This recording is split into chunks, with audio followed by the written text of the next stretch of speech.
11 janvier, théâtre du Quai à Angers. Jean-Claude et Nadia Boursin ont rendez-vous avec leurs amis de l'Association des sourds du Maine-et-Loire pour voir une pièce de théâtre. Ça fait, oui, depuis 2014 en fait que je ne suis pas venue au théâtre parce que effectivement, ce n'est pas accessible et il n'y a pas de pièce réellement bilingue langue des signes français de proposer. Moi j'adore le théâtre, mais je suis bloquée. Hervé et Raphaël, eux, sont des habitués des lieux. Monsieur Hervé, monsieur Raphaël, madame Séverine. Moi je prends juste le boîtier, j'ai mon casque. J'ai pas eu le temps de chercher. Au programme ce soir, Hélène K, une pièce audio décrite et traduite en LSF, la langue des signes française. Dans la salle 400, une cinquantaine de personnes touchées par différents handicaps sont attendues. Séverine et Agnès s'activent pour leur préparer les meilleures places. On va plutôt privilégier le premier rang pour deux choses, parce qu'il y a des personnes simplement malvoyantes, donc elles vont encore pouvoir percevoir des choses, voir des choses. Et puis aussi, ça va être plus simple d'accéder, parce que voilà, cette salle, vous avez pu l'éprouver un peu aujourd'hui. Il y a des grandes marches, voilà, elle n'est pas très simple d'accès. Pour la LSF, en tout cas, il faut qu'ils puissent bien voir les mains du coup, de la comédienne-interprète pour pouvoir suivre, puisque leur langue, c'est les mains. Donc effectivement, il faut qu'elles soient bien éclairées et qu'eux soient bien placés.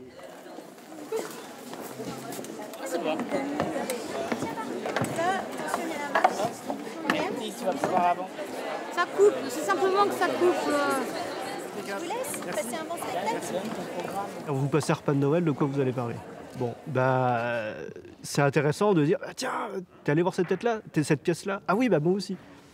Et puis t'es allé voir ce film-là? Ah ouais, moi aussi. Et puis on peut dire, comme tout le monde, je l'ai vu. La culture, ça m'apporte l'évasion, ça m'apporte la joie d'écouter de beaux textes, de bons acteurs, et puis la communication avec la salle. Je peux entendre le volume sonore de la... Dernier filage dans l'après-midi avec Delphine Saint-Raymond, comédienne sourde qui va signer les dialogues pendant la représentation. Je préfère, sur la bagarre, que tu longes le tapis blanc. En fait, je peux pas parce que... Il y a l'escalier. Même si la pièce raconte la vie d'Hélène K, jeune fille née sourde et muette, elle n'était pas prévue au départ en LSF. La metteur en scène a bénéficié d'une aide pour financer l'adaptation qui a demandé 3 jours de travail. On a fait un choix, on a échangé avec Delphine en se disant qu'est-ce qu'il est vraiment important de traduire. Et elle m'a beaucoup aidée parce qu'au départ, on me disait non, c'est pas possible, il faut que tu aies deux personnes qui traduisent en simultané. Et finalement, Delphine m'a dit mais non, mais en fait, les sourds comprennent aussi des tas de choses sans qu'on ait à leur traduire. Cette petite fille, stupéfiante, pour ne pas dire fabuleuse, et à proprement parler extraordinaire, a bien existé. Cette saison, le Quai propose 2 pièces en langue des signes contre 5 spectacles audio décrits. Annie pose bruyamment sa valise sur le banc. En tâtant l'objet, elle trouve la main d'Annie. Elle l'approche de son visage, remonte de la main à la tête d'Annie. Elle palpe le front d'Annie, son nez, ses joues. Rendez-vous incontournable des Angevins, le festival Premier Plan. Un jury de 6 personnes, non ou malvoyantes, vient assister à la lecture de scénarios de jeunes réalisateurs. Depuis 9 ans, la Fondation Visio finance l'audio-description du futur long-métrage récompensé. Intérieur jour, centre médical, étage urgence dentaire. T'as vu que ta fille est morte? La peluche a effectivement la tête à l'envers, ne tient plus dans le bras de Jeanne que par un pied. Jeanne retourne la peluche et l'embrasse. Pardon. Les mots créaient en moi une image et j'avais l'impression vraiment de voir le film tout en fermant les yeux. C'était franchement très agréable.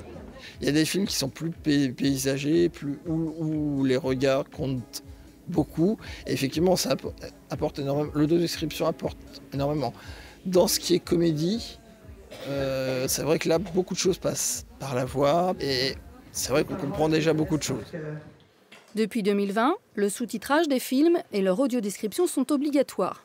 Si tous ne sont pas encore adaptés, Morgane Renaud a vu les sollicitations se multiplier. Audiodescripteur professionnel, il travaille ce jour-là sur le film Basic Instinct pour une diffusion télévisée.